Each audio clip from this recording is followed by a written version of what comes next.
மக்களே, நான் உங்ககிட்ட வெயில் காட்டுறேன் பாருங்க, எந்த அளவுக்கு இருக்கு சொல்லிட்டு. செம்ம வெயில். ஆக்சுவலாக என்ன விஷயம்னு பார்த்தீங்கன்னு வச்சுக்கோங்களேன், இவங்க ஸ்கூல் டைமிங் வந்து சேஞ்ச் பண்ணியிருக்காங்க. என்ன வச்சுருக்காங்கன்னா, முன்னாடி 1:20 வரைக்கும் உண்டு, இப்போ வந்து 11:45 வரைக்கும்னு சொல்லிட்டு. நானும் 11:45லாம் வந்துட்டேன். பட் நான் அனிருத்தை கூப்பிடுறப்ப டைம் 12 o'clock ஆகிடுச்சு. உண்மையாகவே சொல்கிறேன், 1.25 வெயிலை விட இப்போ செம்ம வெயில் அடிக்குது மக்களே. முடியவில்லை.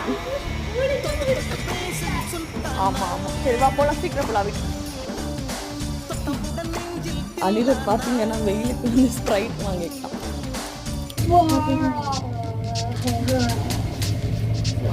தானே ப்ரெஸ் பண்ணியிருக்கேன், கண்ணாடி போட்டு கண்ணு வேற கடவுளே, சத்தியமாக சொல்கிறேன் முடியவே இல்லைங்க இந்த வெயிலில். செம்ம வெயில்.